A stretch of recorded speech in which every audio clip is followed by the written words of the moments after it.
Dice la palabra del Señor en Hechos capítulo 4, versículo 23. Y puestos en libertad vinieron a los suyos y contaron todo lo que los principales sacerdotes y los ancianos les habían dicho. Y ellos, habiéndolo oído, alzaron unánimes la voz a Dios y dijeron: Soberano Señor, tú eres el Dios que hiciste el cielo y la tierra y el mar y todo lo que en ellos hay, que por boca de David tu siervo dijiste: ¿Por qué se amotinan las gentes y los pueblos piensan cosas vanas? Se reunieron los reyes de la tierra y los príncipes se juntaron en uno contra el Señor y contra su Cristo, porque verdaderamente se unieron en esta ciudad contra tu santo Hijo Jesús, a quien ungiste, Herodes y Poncio Pilato, con los gentiles y el pueblo de Israel, para hacer cuanto tu mano y tu consejo habían antes determinado que sucediera. Y ahora, Señor, mira sus amenazas y concede a tus siervos que con todo de nuevo hablen tu palabra, mientras extiendes tu mano para que se hagan sanidades y señales y prodigios mediante el nombre de tu santo Hijo Jesús. Cuando hubieron orado, el lugar en que estaban congregados tembló, y todos fueron llenos del Espíritu Santo, y hablaban con denuedo la palabra de Dios. Y la multitud de los que habían creído era de un corazón y un alma, y ninguno decía ser suyo propio nada de lo que poseía, sino que tenían todas las cosas en común. Y con gran poder los apóstoles daban testimonio de la resurrección del Señor Jesús, y abundante gracia era sobre todos ellos. Así que no había entre ellos ningún necesitado, porque todos los que poseían heredades o casas las vendían y traían al precio de lo vendido y lo ponían a los pies de los apóstoles y se repartía a cada uno según su necesidad.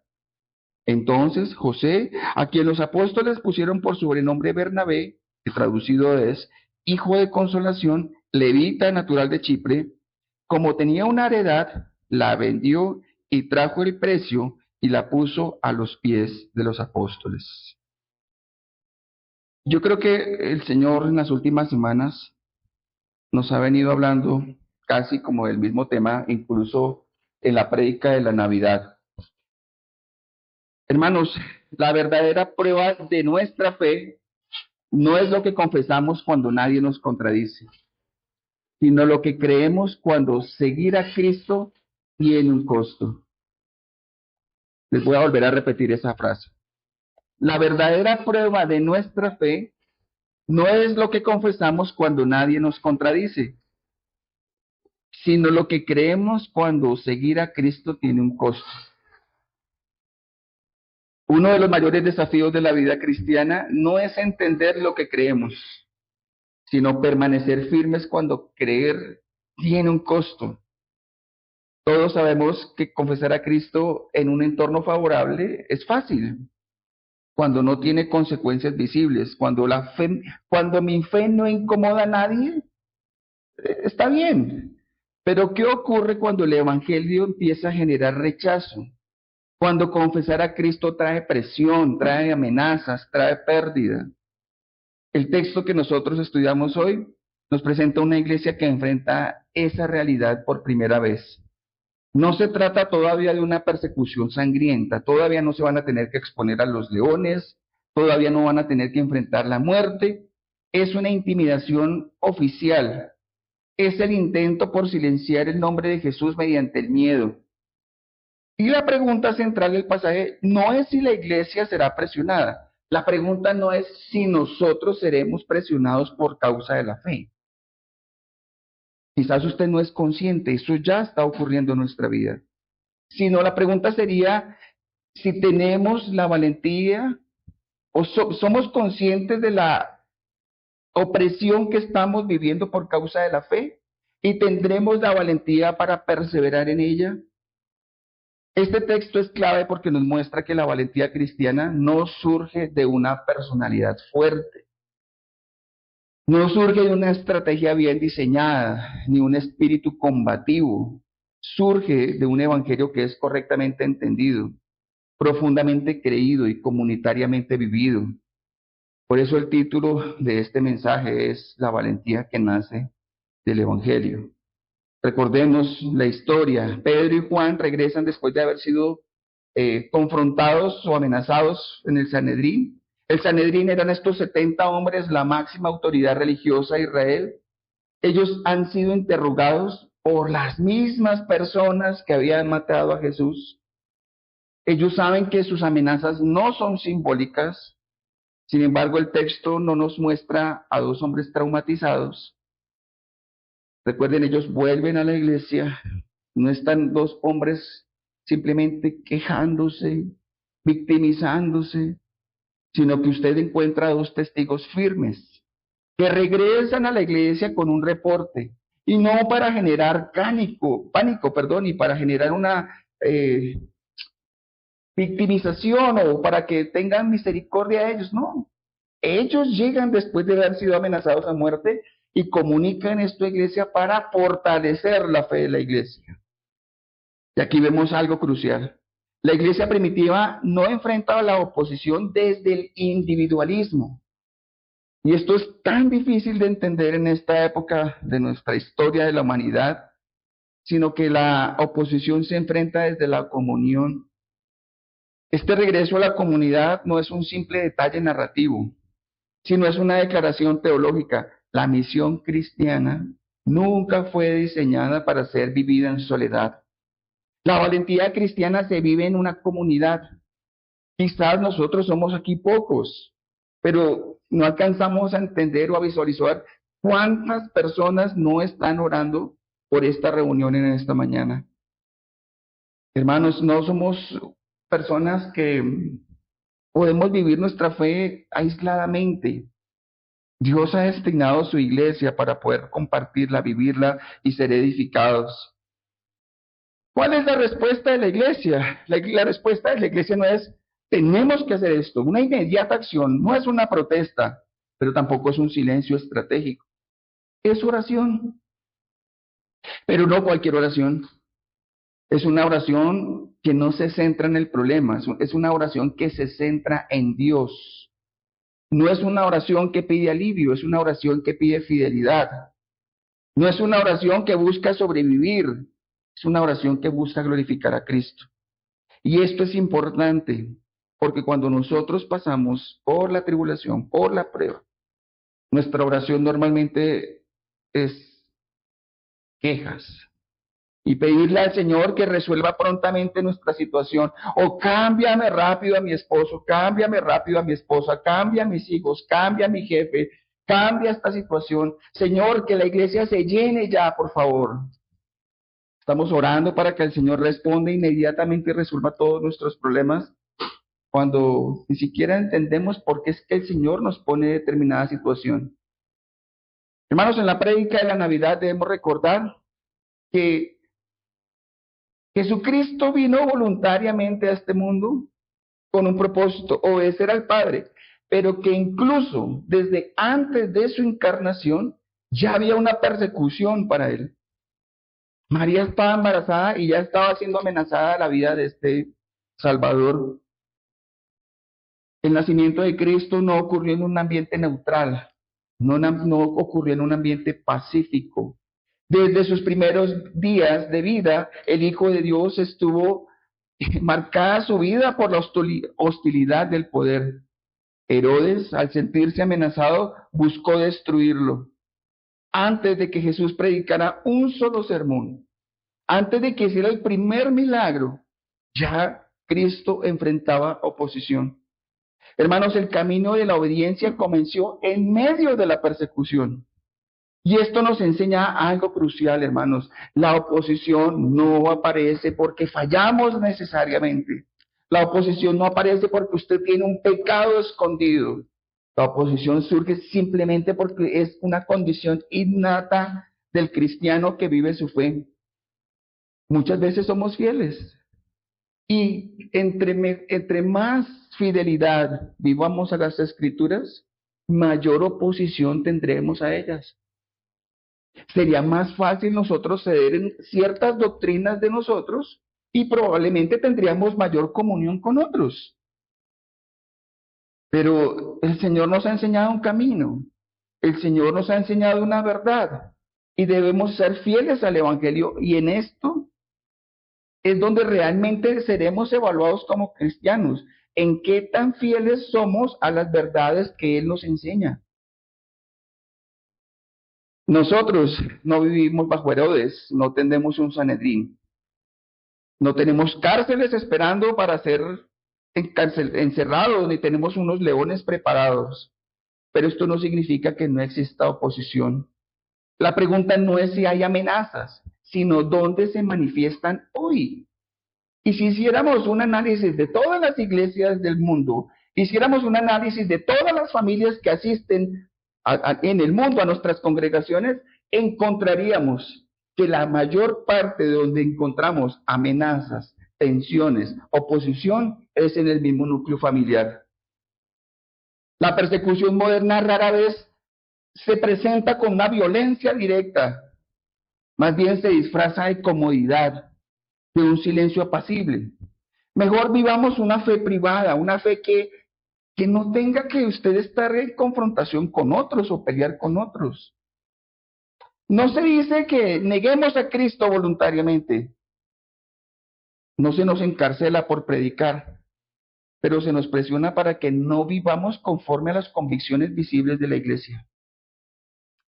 Por eso la pregunta del texto sigue siendo profundamente actual. ¿Qué es aquello que confronta tu vida de fe hoy? ¿Qué es lo que te cuesta vivir de tu vida de fe? ¿Qué es lo que te presiona a callar, a ceder, a acomodarte? Hermanos, la valentía que nace del Evangelio no solamente se demuestra frente a una amenaza explícita, sino en la fidelidad cotidiana, cuando obedecer a Cristo tiene un costo real, aunque silencioso. ¿Cuáles serían entonces las amenazas actuales para nuestra fe? Hay amenazas de la presión cultural frente al silencio. Vivimos en una cultura que tolera la fe siempre que ésta sea privada. Se nos permite creer, pero no confesar públicamente que a Cristo como la única verdad. En este mundo hay un relativismo moral. La idea de que no hay verdades absolutas confronta directamente el Evangelio. Yo he notado una amenaza a nuestra fe, y es la comodidad, es el bienestar. No perdemos la vida por Cristo, pero muchas veces perdemos el celo. Tenemos que orar, pero prefiero ver una serie, prefiero trabajar, prefiero hacer ejercicio, prefiero hacer una visita. Tenemos miedo del rechazo social, no queremos perder relaciones, no queremos perder amigos o reputación o aceptación por nuestras creencias, por nuestra doctrina. Tenemos temor de ser señalados porque silenciar nuestra fe más que cuesta mucho tener contradicciones aún en los detalles de nuestra fe. Por eso tenemos miedo incluso del rechazo social dentro de las mismas personas que consideramos ser cristianos. Por eso es que muchas veces la fe es una fe reducida a lo emocional. Cuando la fe se limita a sentimientos y no a convicciones, es una fe que se vuelve más frágil frente al conflicto o frente a la presión intelectual o cultural. Somos constantemente distraídos. El cristiano distraído es un cristiano debilitado. Un ruido constante a la hora de la oración, a la hora de estudiar la palabra, a la hora de depender del Espíritu. Y seguimos siendo tentados a tener un sincretismo práctico. Confesamos a Cristo, pero adoptamos los valores del mundo sin discernimiento, viviendo una fe mezclada y sin claridad. Enfrentamos oposición y no puede ser que no sea consciente para nosotros, pero esa confrontación, esa crisis, ese conflicto es una realidad para la vida cristiana. Hermanos, el texto que estudiaremos el día de hoy ocurre en los primeros meses después de la resurrección y ascensión de Jesucristo. El Espíritu Santo ha sido derramado en el Pentecostés, la iglesia ha nacido y el Evangelio está creciendo rápidamente en Jerusalén. Sin embargo, este avance no se da en un ambiente neutral, sino en el mismo contexto religioso que rechazó y crucificó a Jesús. ¿Qué es lo que detona esta crisis? Pues un milagro. Un hombre cojo de nacimiento es sanado públicamente en el templo. Y este acto no solo restaura su vida, sino que sirve como una plataforma para la proclamación del Evangelio. Pedro anuncia con claridad que Jesús es el siervo de Dios, el santo, el justo, el autor de la vida, que Jesucristo ha sido resucitado por el Padre y hace un llamado al arrepentimiento. Aquí aparece un patrón recurrente en el libro de los Hechos. Hay un milagro, hay una proclamación del Evangelio, hay una conversión y consecuentemente viene la oposición. La oposición se formaliza en el texto anterior que estudiamos, cuando Pedro y Juan son arrestados y llevados ante el Sanedrín. Hermanos, no se trata de una reacción emocional de la multitud, sino de un enfrentamiento institucional. El problema no era el milagro, pues el milagro no se podía negar. El problema era el nombre de Jesús. El conflicto gira en torno a la autoridad suprema de Jesús. Si Jesús es el Señor resucitado, entonces toda autoridad queda subordinada a Él. De ahí que la orden que ellos les dan a los apóstoles es que guarden silencio. Y la respuesta de ellos es firme. ¿Recuerdan qué respondieron ellos? Obedecer a Dios antes que los hombres no es algo que ellos iban a hacer.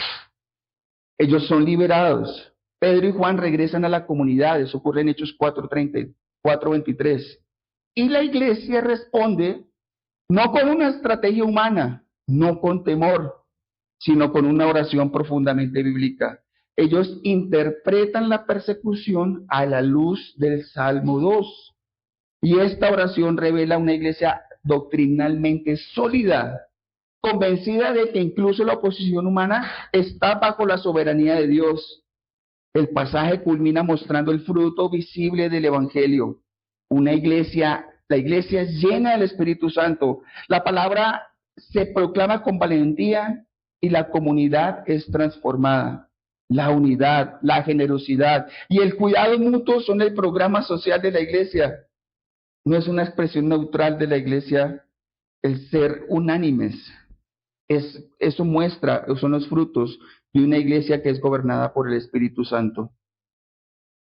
Perdón por una extensión tan larga de esta introducción, pero esto nos lleva al punto 1, al Evangelio que da una lectura correcta del sufrimiento. El Evangelio da una lectura correcta del sufrimiento. Por favor, alguien que lea el versículo 23 al 28 de Hechos 4. Y puestos en libertad, vinieron a los suyos y contaron todo lo que los principales sacerdotes y los ancianos les habían dicho. Y ellos, habiéndolo oído, alzaron unánimes la voz a Dios y dijeron: Soberano Señor, tú eres el Dios que hiciste el cielo y la tierra, el mar y todo lo que en ellos hay. Que por boca de David tu siervo dijiste: ¿Por qué se amotinan las gentes y los pueblos piensan cosas vanas? Se reunieron los reyes de la tierra, y los príncipes se juntaron en uno contra el Señor y contra su Cristo. Porque verdaderamente se unieron en esta ciudad contra tu santo Hijo Jesús, a quien ungiste, Herodes y Poncio Pilato, con los gentiles y el pueblo de Israel, para hacer cuanto tu mano y tu consejo habían antes determinado que sucediera. Cuando Pedro y Juan regresan a la iglesia, después de ser amenazados por el Sanedrín, la comunidad responde de una manera sorprendente. ¿Qué hacen ellos? Alzando unánimes la voz a Dios. Y antes de describir el problema, la iglesia confiesa quién es Dios. Lo reconocen como el soberano, como el Señor, como el creador de todo. Esta confesión establece un marco interpretativo del sufrimiento.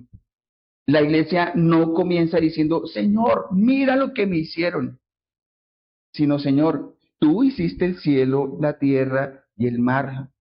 Antes de mirar la amenaza, ellos miran a Dios que gobierna sobre todas las cosas. Les hacía una pregunta al principio. ¿Somos conscientes de la oposición que hay en nuestras vidas a la fe? ¿Somos conscientes del conflicto que está en nuestro espíritu por causa del evangelio, del cristianismo? Puede ser la salud, puede ser la familia, pueden ser los hijos, puede ser qué sé yo, el trabajo. Tenemos una necesidad, vamos al Señor en oración. ¿Cómo es nuestra oración? Señor, por favor, te ruego que me sanes. Por favor, Señor, te ruego que me cambies. Señor, por favor, te ruego que hagas y hagas y hagas. O nuestra oración primero es hablar acerca de los atributos de Dios y reconocer quién es Él. Esta confesión, esta manera en cómo la iglesia ahora establece el marco interpretativo del sufrimiento, como les digo. Primero hablan del Señor, tú hiciste el cielo, tú hiciste la tierra, tú hiciste el mar. Y luego citan el Salmo 2. Es un salmo mesiánico que habla de la rebelión de las naciones contra el ungido del Señor. Y con esto, la iglesia afirma que la oposición que enfrentan no es algo nuevo, no es algo inesperado, sino es algo que ya es revelado en las Escrituras. En los versículos 27 y 28, la iglesia reconoce que Herodes, Pilato, los gentiles y el pueblo de Israel actuaron libremente al crucificar a Jesús, pero confiesa que todo esto ocurrió conforme al plan soberano de Dios. El acto más injusto de la historia fue al mismo tiempo el cumplimiento perfecto del propósito redentor de Dios.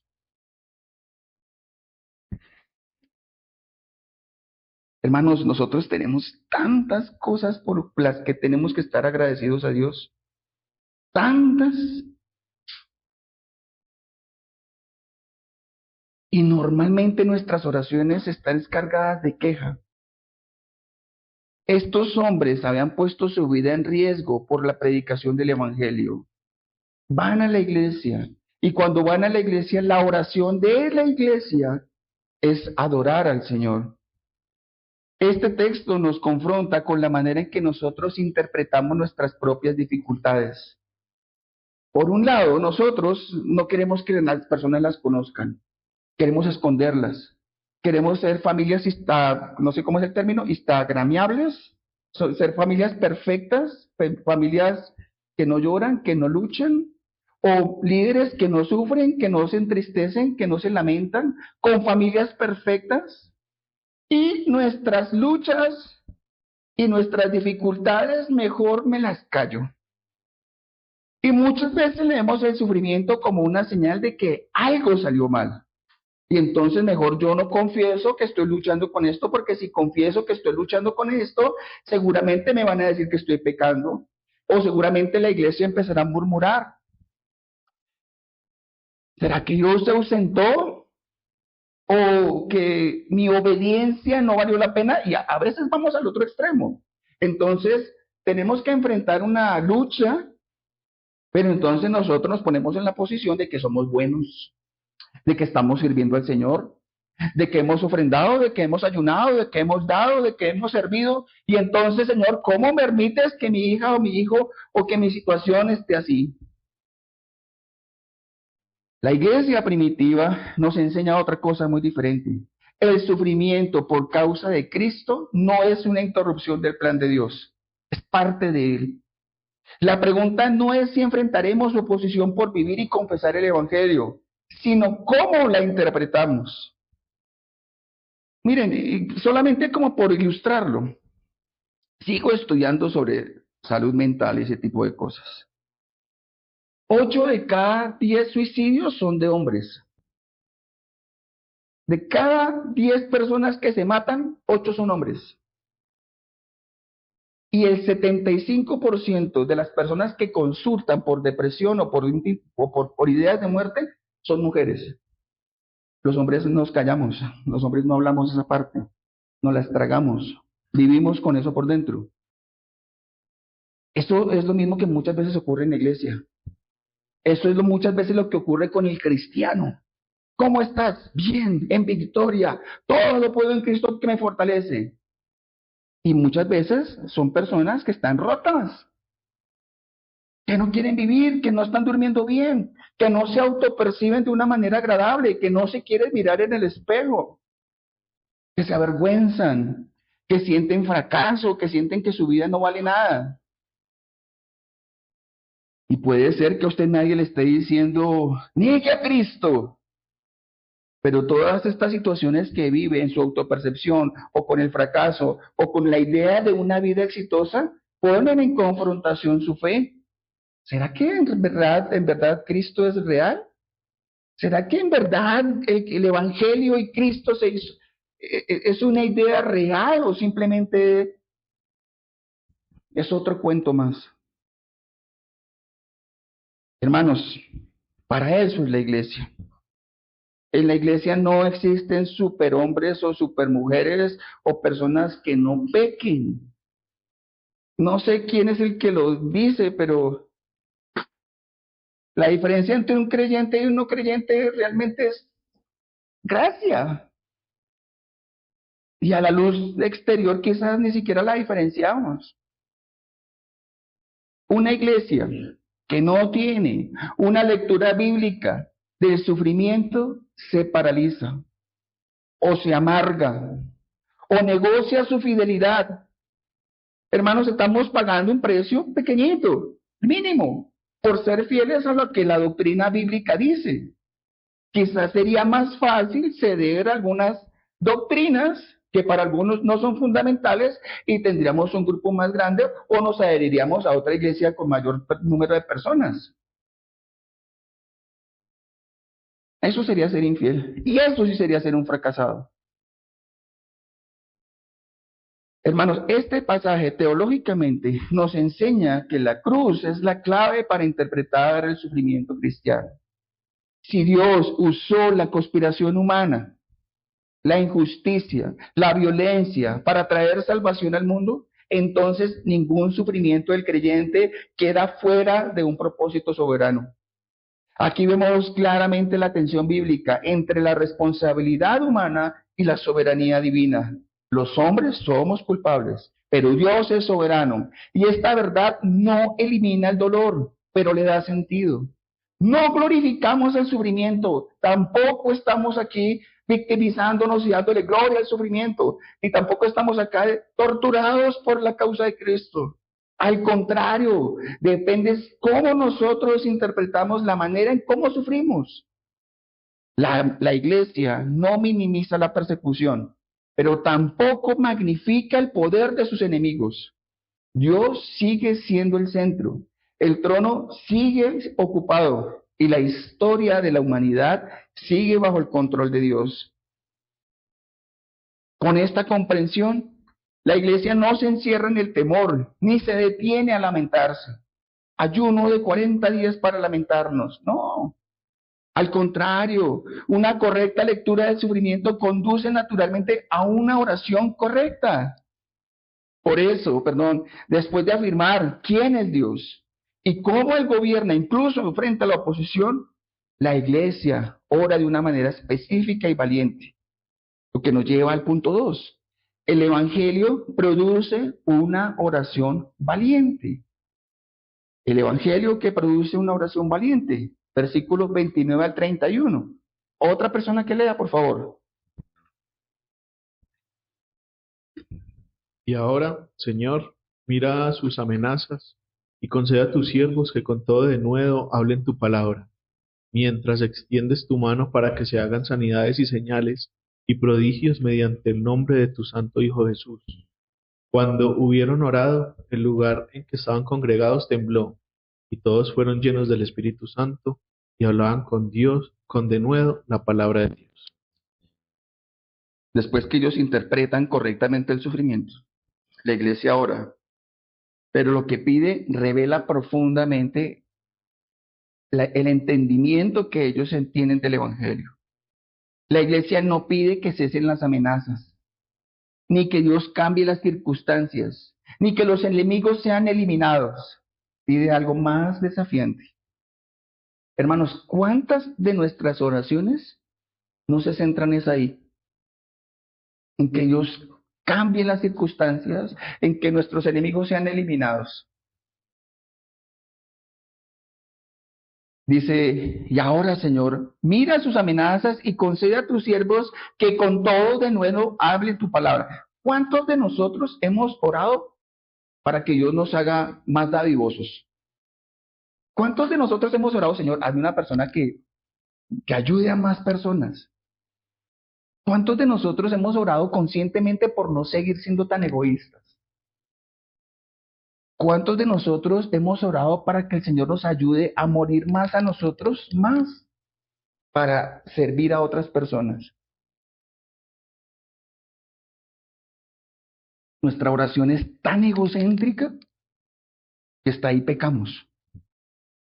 La iglesia reconoce la realidad del peligro, no lo niega, pero no lo convierte en el centro de la oración. El centro sigue siendo la proclamación de la palabra. Piden de nuevo, no comodidad, fidelidad, no piden seguridad. Si fuéramos a ir a predicar al barrio más peligroso, ¿qué es lo que primero uno ora? Señor, guárdanos y protégenos y que no. Deberíamos orar, Señor, danos la posibilidad para predicar tu palabra con poder. Además, ellos piden que Dios extienda su mano para sanar y hacer señales y prodigios en el nombre de Jesús. Y esto no es una búsqueda de un espectáculo, sino es una petición para que Dios mismo respalde la proclamación del Evangelio, confirmando que Jesús es el Cristo resucitado. Hermanos, la respuesta divina es inmediata y poderosa. El lugar donde están reunidos tiembla, pero son llenos del Espíritu Santo y hablan la palabra de Dios con valentía. Dios no quita la oposición, pero sí da el poder para enfrentarla. Si tuviéramos un examen y un diagnóstico terrible, ¿cuál sería nuestra oración? Señor, quítame esto. Pero probablemente la oración o lo que el Señor está buscando darnos en el propósito de esa circunstancia sería que Él nos diera el poder, la valentía para poder enfrentar una situación como esas. Hermanos, a este punto confronta directamente nuestra manera de orar. Con frecuencia nuestras oraciones están dominadas por el deseo de alivio inmediato. Pedimos que Dios quite la dificultad antes de preguntarnos qué quiere formar en nosotros a través de ella. Y por no pensar más, ¿no? Nos encanta que otros oren por nosotros. Cuando la oración surge desde nuestra individualidad y claro, también en la iglesia. Hermanos, la iglesia primitiva nos enseña que una oración nacida del Evangelio no busca protegernos del costo de obedecer a Cristo, sino de capacitarnos para obedecerlo con fidelidad. No es una oración de resignación pasiva, es una oración de valentía activa. ¿Oramos por más comodidad o oramos por fidelidad? Y cuando estamos cómodos, entonces nos frustramos. ¿Pedimos que Dios nos quite los desafíos o que nos dé gracia para enfrentarlos? Esta proclamación del Evangelio es el centro de nuestras oraciones realmente.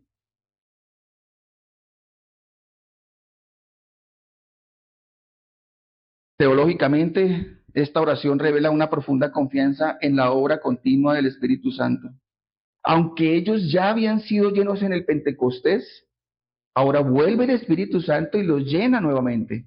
Y esto nos enseña que la llenura del Espíritu Santo no es un evento único, ni es el sello de una salvación, como en algunas doctrinas lo conocen o lo entienden o lo viven.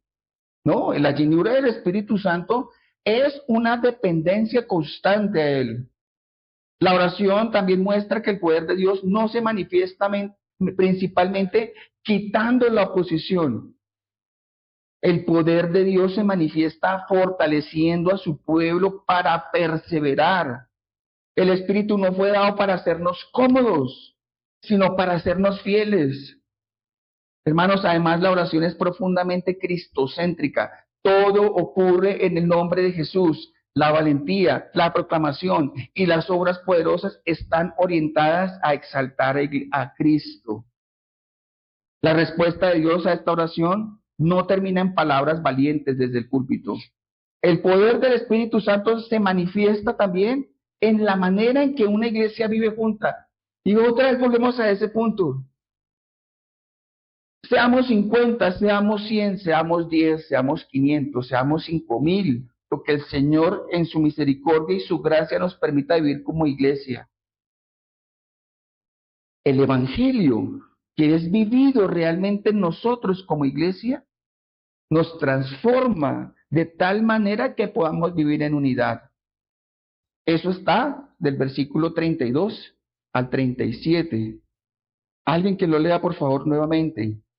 Versículo 32 al 37. El Evangelio transforma la manera de vivir juntos. Versículo 32 al versículo 37. Y la multitud de los que habían creído era de un corazón y un alma, y ninguno decía ser suyo propio nada de lo que poseía, sino que tenía todas las cosas en común. Y con gran poder los apóstoles daban testimonio de la resurrección del Señor Jesús, y abundante gracia era sobre todos ellos.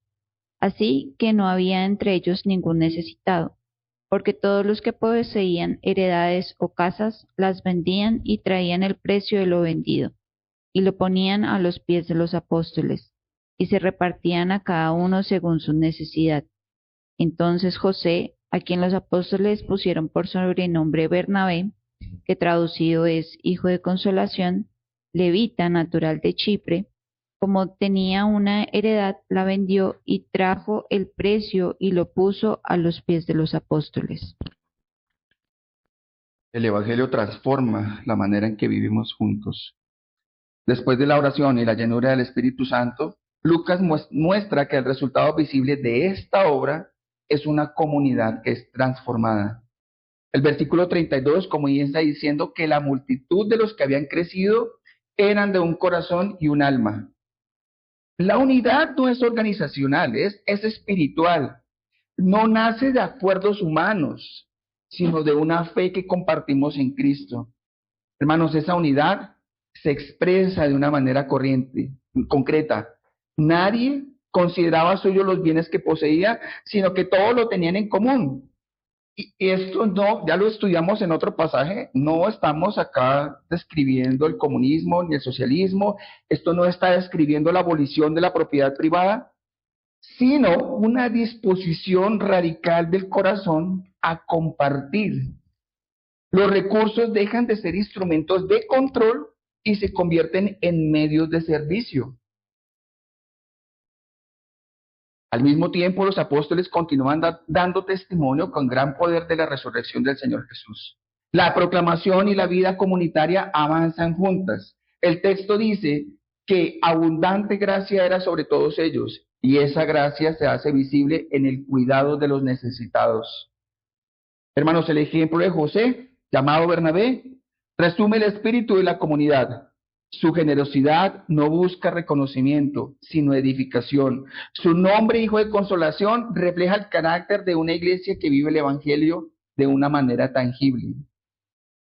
¿Para qué nos sirve esto? Este pasaje nos recuerda que el Evangelio no solo transforma lo que creemos o lo que decimos, sino que transforma la manera en cómo vivimos juntos. Una iglesia puede confesar una doctrina correcta y aún así vivir de una manera egoísta o indiferente. Y me atrevería a decir que la mayoría de las iglesias viven así. Pueden tener una doctrina correcta, pueden tener una enseñanza bíblica adecuada, pero cada quien anda por su lado y por su mundo. La iglesia primitiva, la iglesia que el Señor fundó, era una iglesia diferente. La iglesia tiene que hacerse la pregunta, no es si estamos dispuestos a compartirlo todo. No, es si estamos dispuestos a poner de nuestros recursos al servicio del reino de Dios y del bienestar del prójimo. La generosidad aquí no es obligación, no es forzada, es una respuesta natural de la gracia recibida. Una iglesia llena del Espíritu Santo no se define solo por su valentía al hablar, sino por su amor al vivir. Donde el Evangelio es central, la unidad reemplaza la competencia y la gracia vence al egoísmo. Hermanos, este pasaje teológicamente nos enseña que la comunidad cristiana es una evidencia viva del Evangelio. La unidad, la generosidad, el cuidado mutuo no son el Evangelio, pero son el fruto inevitable de vivir el Evangelio en comunidad. Y aquí vemos una conexión profunda entre la cristología, la neumatología y la eclesiología. Cristo, el Espíritu Santo y la iglesia. Cristo es proclamado, el Espíritu Santo capacita y la iglesia vive de una manera distinta. No hay contradicción entre una teología sólida y una vida comunitaria sacrificial. Ambas fluyen de la misma fuente. La gracia que salva es la misma gracia que transforma. Por eso, una fe que no produce un amor práctico, no ha entendido realmente el Evangelio. ¿Qué entendemos nosotros entonces con esto? Que debemos leer correctamente el sufrimiento, que debemos orar con valentía y que debemos vivir de una manera transformada. Hermanos, concluyo con esta parte. Este texto no nos deja neutrales. En Hechos 4 no es un relato admirable del pasado. No, es un espejo delante de la iglesia de hoy. La pregunta no es si admiramos la valentía de la iglesia primitiva.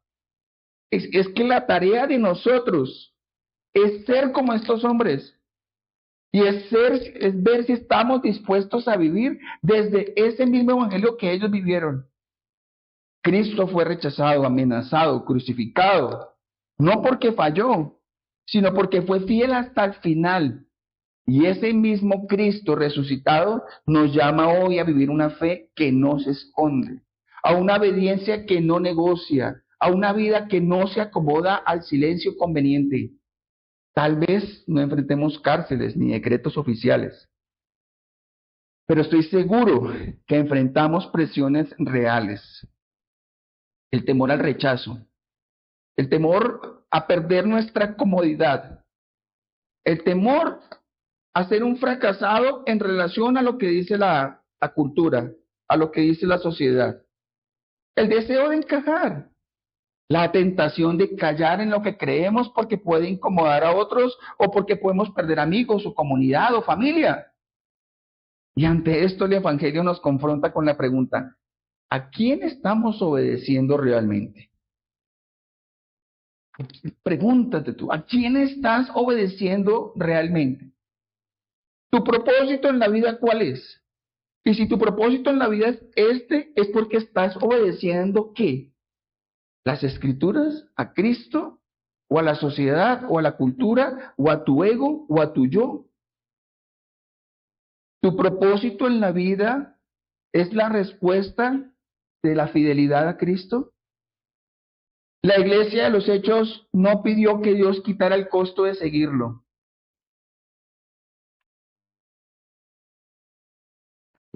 Quisiéramos orar porque no tuviéramos que sufrir. ¿A quién le gusta sufrir? Y tampoco Dios es un Dios psicópata que está buscando que sus hijos sufran. Lo que estamos teniendo y debemos orar es gracia para pagar el costo con fidelidad. Hoy el llamado no es a ser héroes espirituales, hermanos, sino a volver al centro, volver a Cristo crucificado y resucitado. Él es digno de nuestra obediencia total. Obediencia total. Esa es la llenura del Espíritu Santo.